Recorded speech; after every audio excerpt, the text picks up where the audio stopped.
Assalamualaikum warahmatullahi wabarakatuh. Ketemu lagi dengan saya di Khairuddin Channel. Hari ini kita akan belajar mengenai biologi. Apa itu? Yaitu pengenalan mikroskop cahaya. Mau tahu lebih lanjutnya? Yuk kita masuk ke dalam. Check it out.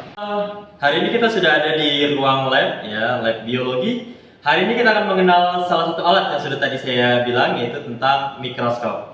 Perlu kalian ketahui bahwa mikroskop itu sebenarnya ada berbagai macam, ya, ada mikroskop cahaya, ada mikroskop elektron. Nah, hari ini saya akan menjelaskan tentang mikroskop cahaya dan juga fungsi-fungsinya. Selamat menyaksikan. Baik, semuanya, hari ini kita akan belajar tentang mikroskop cahaya. Yang pertama adalah lensa okuler. Ya. Lensa okuler adalah bagian optik mikroskop yang berada dekat dengan observer atau mata pengamat.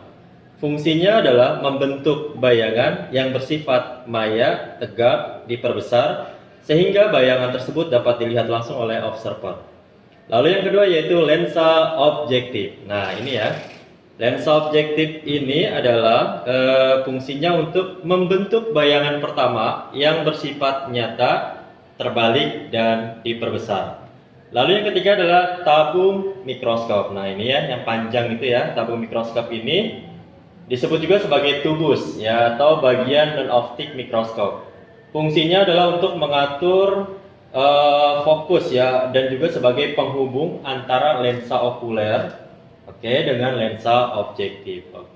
Selanjutnya adalah makrometer. Nah, ini ya yang lebih besar. Makrometer ini disebut juga sebagai pemutar kasar. Fungsinya sebagai untuk menaikkan atau menurunkan tabung mikroskop dengan cepat. Nah, itu ya, terlihat pergerakannya. Lalu selanjutnya ada mikrometer. Nah, ini mikrometer ini disebut juga sebagai pemutar halus. Ukurannya itu lebih kecil daripada makrometer.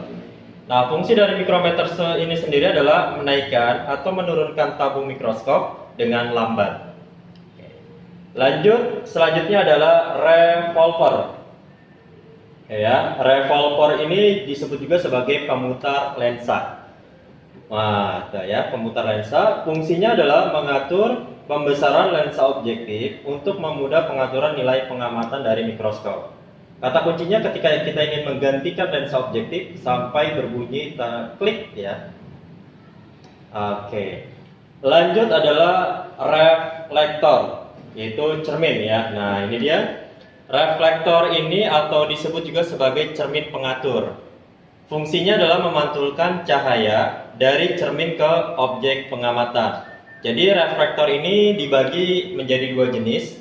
Itu ada reflektor cermin datar dan juga reflektor cermin cekung.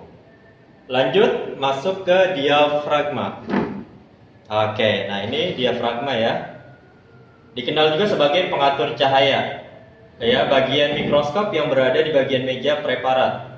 Fungsi dari diafragma itu adalah mengatur jumlah cahaya yang masuk, sehingga observer bisa memfokuskan dan menentukan jumlah cahaya ke dalam objek pengamatan. Lalu selanjutnya ada kondensor. Oke, masih di dekat diafragma ya. Ya, dia fungsinya sebagai pengumpul cahaya yang dipantulkan oleh cermin, kemudian memfokuskannya sebagai penerangan pada objek yang sedang diamati. Lanjut kita ke meja mikroskop atau meja kerja. Ya, fungsinya sebagai alas dan tempat untuk meletakkan objek pengamatan. Ya, seperti ya dilengkapi oleh penjepit ya. Penjepit objek ya, yang juga nanti fungsinya adalah untuk memegang objek pengamatan. Nah, di sebelah penjepit itu ada yang namanya preparat. Nah, ini ya. Preparat ini adalah sebagai tempat untuk meletakkan spesimen yang mau kita amati. Lanjut ke lengan mikroskop. Oke. Lengan ini cukup mencolok ya, dan bagian paling mudah yang kita kenal. Biasanya sebagai pegangan kita atau disebut juga dengan lengannya tadi.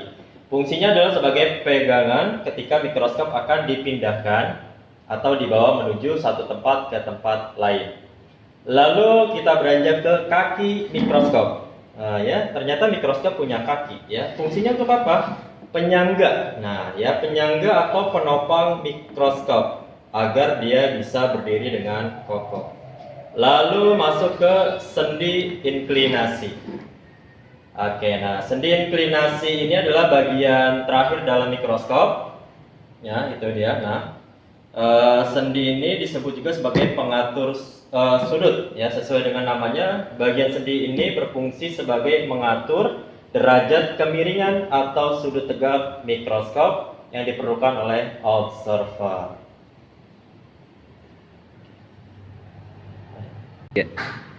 Demikianlah pembelajaran kita pada pagi hari ini mengenai pengenalan mikroskop cahaya dan juga fungsinya. Kita akan belajar lebih lanjut lagi di link-link berikutnya. Tetap saksikan selalu di Khairuddin Channel. Sekian, terima kasih. Assalamualaikum warahmatullahi wabarakatuh.